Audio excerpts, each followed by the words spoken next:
es un gusto.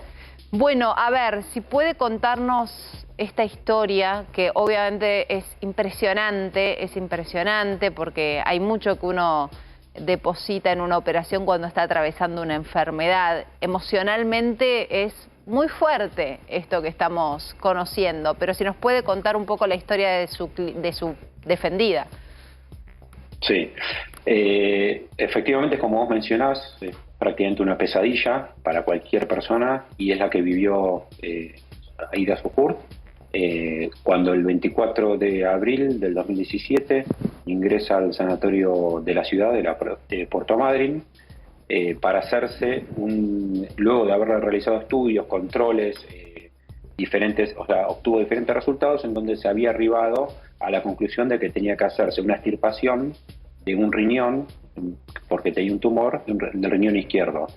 Ella ingresa a quirófano, previamente había firmado el consentimiento informado, que es justamente es como una especie de declaración oficial donde se le hace saber al paciente qué tipo de operación va a tener, en qué va a consistir, digamos, todos los requisitos básicos para que sepa Sí. quién va a ser intervenida, cómo tenía que ser. Bueno, sucede lamentablemente lo que habías mencionado al inicio. Ella se somete a la intervención y cuando se despierta, finaliza la anestesia, siente un dolor muy fuerte, agudo, en la zona derecha baja de la espalda. No entendía qué pasaba, habla con su hijo y ahí lamentablemente advierten que, bueno, que la intervención fue en un lugar equivocado. O sea, su hijo ya lo sabía, su hijo es el que se lo comunica porque evidentemente se había enterado él antes de que ella despierte. Ella no entendía nada, esa era la realidad, estaba anestesiada, pero a la vez sentía una molestia enorme, porque no era la zona donde debió haber sido intervenida, y el hijo empieza a reclamar a los médicos que den una respuesta, hasta que finalmente, o sea, le reconocen lo que era evidente, y que le extirparon el riñón sano, y le dejaron el infectado adentro de los riñones. Ahora, a ver, doctor, obviamente esto horroriza, no hay nadie que pueda pensar otra cosa. A lo que voy es, no era su médico quien la trataba siempre, quien participó de la operación. ¿Cómo se entiende un error de estas características? ¿Qué explicó el lugar? El lugar no explicó nada, porque en ese momento fue una situación dramática de discusión. Al poco tiempo ella, con toda lógica, se quiso ir. Claro. Y siguió un tratamiento de recuperación con una nefróloga que desde ese momento le empieza a explicar cuáles eran las consecuencias de lo que había vivido, y desde entonces es que sigue con un tratamiento para mantenerse estabilizada, pero lógicamente con una inestabilidad enorme, ¿no? A ella le queda el riñón que está afectado. El riñón infectado es el que tiene adentro. Claro. Sí, además fue tan aberrante la situación porque ellos podrían haber vuelto, habiendo hecho la intervención en el riñón sano, al sacarlo, podrían haber advertido que no tenía un tumor y lo vuelven a colocar en el acto. Ni siquiera eso hicieron. Entonces, digamos, ella queda en una situación de total indefensión, donde no puede hacer absolutamente nada, y la única opción que le quedó fue bueno, empezar un tratamiento en paralelo y con muchísima bronca, y además ingresando en un cuadro, además de la parte física. Te quiero ser claro que ella padeció desde entonces y hasta el día de la fecha, padece una depresión muy importante porque pero a ver, la situación de incertidumbre. Yo, perdón, pero estoy escuchándolo. Yo me imagino, para una persona que está enferma, que le detectan un tumor, cuando llegás a la instancia de la operación, vamos a sacar este riñón, te llenás de ilusión. Bueno, voy a dar este paso y termino y saco esto de mi cuerpo que no lo quiero tener más. Y de repente claro, lo tiene que seguir teniendo. O sea, realmente, emocionalmente esto es muy duro. Sí, y además es como vos mencionás también, porque ella, si le hubiesen hecho la extirpación como corresponde, ella hoy está ahí en su plenitud, no tendría que estar padeciendo ningún tipo de malestar, ni de, por supuesto, inestabilidad anímica, porque esto, digamos, es un riesgo permanente donde ella no sabe cuál va a ser la consecuencia, no sabe, por ahí se despierta y tiene algún tipo se siente mal, entonces ya la cabeza, digamos, a veces se maneja de una manera bastante nociva, y ella a veces cae, tal es así que ni siquiera pudo comparecer ni quiso presenciar las audiencias, porque todo lo que todo lo que tiene que ver con esto es le genera muchísimo movimiento emocional, tanto a ella y su familia también, porque la familia vive con el hijo y con el marido, que tiene un emprendimiento que es una panadería ahí en Puerto Madryn, y lamentablemente no pueden, tuvieron que cortar con todo. Bueno, después ya retomaron, pero convivir con esto la verdad que es dramático,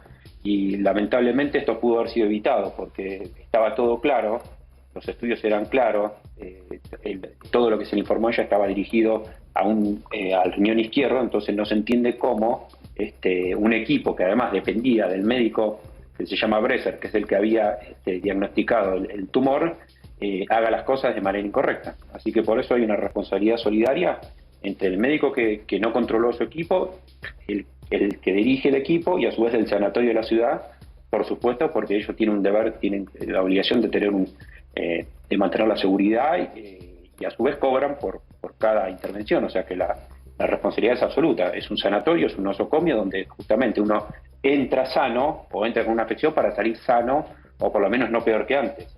Porque aclaremos una cosa, la responsabilidad de los médicos es una responsabilidad de medios, donde ellos tienen que aplicar todos los conocimientos, todo el saber, el arte de la medicina, todo lo necesario para llegar a un resultado final positivo. Si no se llega a ese resultado, que puede darse, bueno, es una posibilidad. Pero si no aplicaron los medios necesarios para llegar al resultado positivo, hay una responsabilidad. Y en el caso de Aida Zuhurt, no aplicaron en absoluto los medios necesarios para Doctor, llevar adelante una intervención de estas características. Doctor, buenas tardes. Y ahora teniendo uno de los riñones con problemas, enfermo, y el que estaba sano no, ¿corre el riesgo de entrar en diálisis? Es una posibilidad, sí.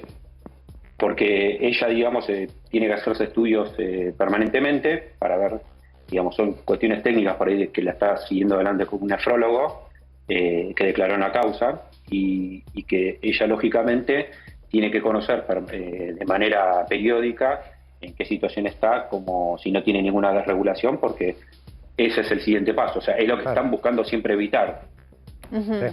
Doctor, lo corro de lo absolutamente legal, imagino que ella está realmente muy angustiada. Esto encima a su cuadro de salud la perjudica muchísimo. Sí, en la parte, por eso te mencionaba que ella padece un cuadro depresivo, surge también de las pericias, claro. que es evidente porque, digamos, ella no tenía ningún tipo de diagnóstico, ni indicación, ni ningún tipo de posibilidad de que en el riñón sano, o sea, que el riñón extraído, que fue el riñón derecho, tuviese alguna lesión. Entonces, no hay chance de que esto pudiera haber sido realizado de manera correcta.